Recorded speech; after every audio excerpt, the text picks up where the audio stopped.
Second तो नहीं नहीं नहीं, आप राजस्थान की समस्याएं गिना रहे हो, बहुत अच्छी बात है आप क्योंकि वहां से आते हैं, लेकिन मेरा सवाल बड़ा पॉइंटेड इसलिए था क्योंकि हमला नरेंद्र मोदी ने नहीं, हमला केरल के मुख्यमंत्री ने किया और उन्होंने कहा कि ईडी और एजेंसियों की बात करने वाले ये याद रखें कि 1.5 साल आपको हमें जेल में आपकी दादी ने रखा था।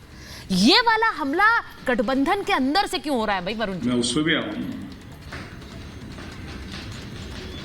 मेरी बात तो पूरी कर लेने दो। पार्टी विद द डिफरेंस जो अटल जी अडवाणी जी के टाइम वो खत्म हो गई थी, फिर एक मोदी इज अ डिफरेंट, ये एक आइडिया इन्होंने क्रिएट किया, Modi is different from other politicians. लेकिन वो आइडिया भी ध्वस्त हो गया। क्यों हो गया? मैं लोगों की चर्चा की बात बता रहा हूं। जब से इन्होंने टेंटेड लोगों को लेकर के उपकृत किया पार्टी में, मोदी जी की भी इमेज ध्वस्त हो गई, ग्राफ नीचे आ गया। तो ये अगर नहीं करते तो इनका ग्राफ बढ़ा रहता। इससे लोगों को समझ में आ गया कि भाई मोदी जी भी वही सब है जैसे मोदी जी हैं, तो मोदी जी का इसलिए उदासीन हो गई पब्लिक कि सारे नेता ऐसे अब किसके पास जाए। तो 10% अगर कम वोटिंग होना है, इसका मतलब बीजेपी का सुपड़ा साफ हो गया। अब ये जुगाड़ सोच रहे होंगे, जैसे गांव में वो इंजन लगा के गन्ने के रस का कोई जुगाड़ बनाते हैं, जैसे कोई सोच रहे हैं, जब भी कह रहे हैं यहां से भी हार जाएंगे बस। भाई आपको कैसे पता कोई कैसे हार जाएगा? अब आप जो बात कर रहे हो कम्युनिस्ट पार्टी की विजन की, बिल्कुल सही बात है। इमरजेंसी जब लगी थी उसमें कई लोगों को मैं बच्चा था, मैंने देखा कैसे आरएसएस के प्रमुख भी छुपते थे, कैसे आते थे रात को मोटरसाइकिल से थैला लेकर के कपड़े का आते थे, 2 दिन एक जगह रुकते थे, फिर चुपचाप तीसरी जगह निकल जाते थे। उस समय ज्यादा व्हीकल और पब्लिक नहीं होती थी, तो मुझे पता है वो चीज, वो दौर देखा हुआ है बचपन का, मुझे याद है। तो ये आप क्यों बता रहे हैं कि आरएसएस के नेता भी आते थे, वो भी छुपते थे? तो फिर इंदिरा गांधी हारी नहीं। सुन नहीं ठीक है, मैं देखिए, अच्छा मैं क्विक रिएक्शन, पहले डिबेट में क्विक रिएक्शन एक करके जल्दी से के शर्मा जी के पास चली जाती हूँ। वो कह रहे हैं वायनाड की बात कर दी आज प्रधानमंत्री ने। क्या आपको वाकई लग रहा है कि वायनाड से राहुल गांधी की छुट्टी होगी? के शर्मा जी,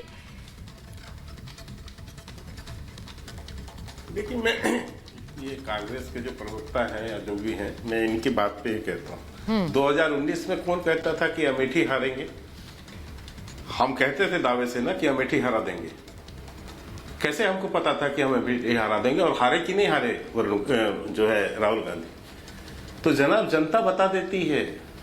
आप कभी जाइए जमीन पे, उतरिए, टीवी में बैठ के बात करने से थोड़ी ना होता है। कभी जनता के बीच जाइए, समझ आ जाएगा आपको। वायनाड की हालत यह है कि वायनाड में कांग्रेस पार्टी अभी तक अपना झंडा नहीं लहरा पा रही है। मुस्लिम लीग तिरंगे से नफरत करता है, ये मैं नहीं कह रहा हूं, केरल के ही वहां के लोग कह रहे हैं। इसलिए डर के मारे कांग्रेस वहां अपना झंडा नहीं लगा रही है। राहुल गांधी जो अपनी रैली में चलूंगा आपको रेगिस्तान। अरे भाई रखो, बीच में मत बोला, बीच में मत बोलो ना, बीच में बोलना अच्छी बात थोड़ी ना है। तो ये क्या है कि मैंने आपको उदाहरण दिया कि अमेठी का, कि अमेठी भी कोई नहीं मानता था आपके यहाँ, हम कहते थे हरा दी। अब इसी तरह मैंने कहा वायनाड में भी हालत वही है। सुचेता जी, ये हालत है, इसीलिए राहुल गांधी को, भैया बीच में बदतमीजी होती है पुरोड़ी जी।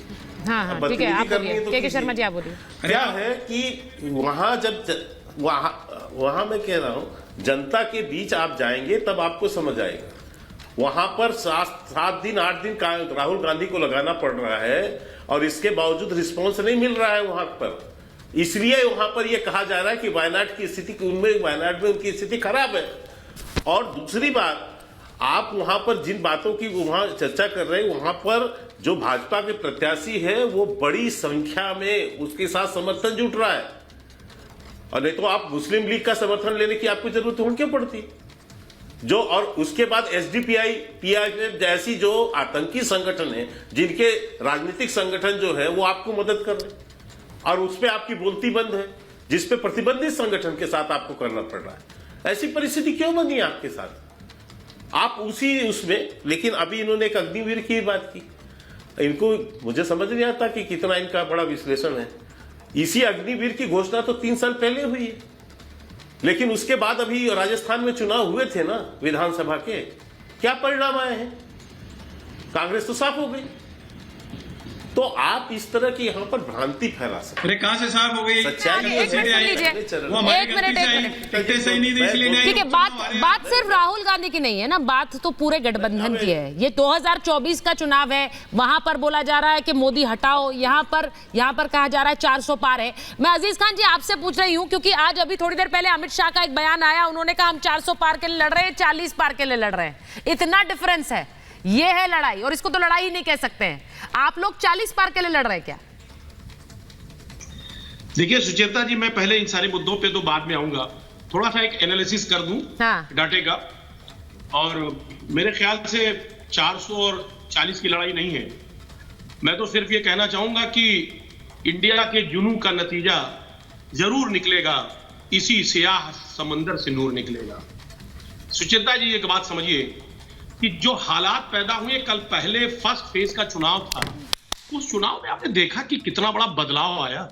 2019 में 69.9% वोट पड़ा था और 2024 में 65.3% वोट पड़ा, यानी 4.6% वोट घटा। पहली पॉइंट। अब 4.6% वोट कितना होता है इसका अंदाजा लगाएं कि फर्स्ट फेज में 20 करोड़ वोट पड़ने थे, जिसमें 4.6% वोट नहीं पड़ा, यानी करीब 74 लाख, करीब 76 लाख वोट नहीं डालने गए लोग, यानी पिछले के कंपैरिजन में। एक बात आप जान लीजिए। दूसरी बात मैं आपको बताना चाहूंगा कि एनडीए वाली सीट जो पहले थी 2019 में, उसमें 5.9% का चेंज आया, गिरा है ग्राफ, यानी लोगों ने वोट नहीं डाला 5.9%। और जो नॉन एनडीए है उसमें 3.2%, यानी करीब डबल का, यानी 3.2% जो नॉन एनडीए के जो सीट्स हैं उनमें वोट डालने लोग नहीं गए, लेकिन बीजेपी यानी जो एनडीए की सीट थी उसमें 5.9% लोगों ने वोट नहीं डाला। सवाल क्या है? हम जानना चाहते हैं कि वोट का परसेंटेज बड़े लेवल पर गिरा। अच्छा, लोगों में नहीं, अच्छा ठीक है, आपने बोला वोट परसेंटेज गिरा है। अरे भाई बात नहीं सुन हाँ। सुचित्रा जी, आप देश की बहुत बड़ी पत्रकार हैं। नहीं अजीज जी, आप इतनी देर से बोल रहे हैं, ऐसा नहीं है मैं आपको टोकती कहाँ हूँ। दुनिया देखता है, आप खुद इतनी वरिष्ठ हैं। फैक्ट पे बात करेंगे। हाँ, नहीं, हम फैक्ट पे बात करेंगे ना। हम बेकार में इधर उधर हल्ला नंगा नहीं करेंगे, अननेसेसरी अनर्गल बातें नहीं करेंगे, हम फैक्ट पे बात। हाँ, बोलिए बोलिए। अब सवाल इस बात का है कि मोदी जी ने इतनी गारंटी दी, बड़ी बड़ी गारंटी के नारे लगाए, टैगलाइन चलाया, इतनी गारंटी के बाद भी लोग वोट डालने नहीं आए जितना 2019 में आए थे। क्या वजह है? वोट परसेंटेज क्यों गिरा? बड़ी लंबी लंबी बातें साहब कि बम्पर वोटिंग हुई। कहां बम्पर वोटिंग हुई? आप इस चीज को एनालाइज करें कि तमाम दावों और वादों के बावजूद भी लोगों में उत्साह नहीं देखा गया। क्यों उत्साह नहीं देखा गया? वजह है आज किसान नाराज है बड़े स्तर पर, युवा जो इस मुल्क की। अब अजीज जी आपने बात रख ली, एक मिनट ममता जी को अजीज जी, आपने कहा कि वोटिंग परसेंटेज उस तरह से नहीं हुआ है। अब मुझे ये पूछना है, जो वोटर नहीं गया है या फिर वो जो घर में बैठा रहा, वो क्यों नहीं गया है? प्रधानमंत्री ने आज वोट अपील की, और आज नहीं वो अपनी हर रैली से वोट अपील कर रहे हैं, वो कह रहे हैं मैं आप लोगों से भी कहूंगा, यानी विपक्ष से, कि आप भी कहिए अपने वोटर को निकले, आप भी कहिए सबको कि वो वोट करे। क्या ये एक इंडिकेशन है ममता जी, किस ओर जा रहा है? जो नहीं निकला है वो क्यों नहीं निकला है? हाँ सुचरिता जी धन्यवाद। आज मैं डिबेट की शुरुआत में मर्यादा पुरुषोत्तम राम यानी हमारे आराध्य देव और अहंकारी रावण की बात करती हूँ। देखिए, एक चीज बहुत महत्वपूर्ण है समझने की कि प्रभु श्री राम को अहंकार का ज्ञान था और रावण को ज्ञान का अहंकार था।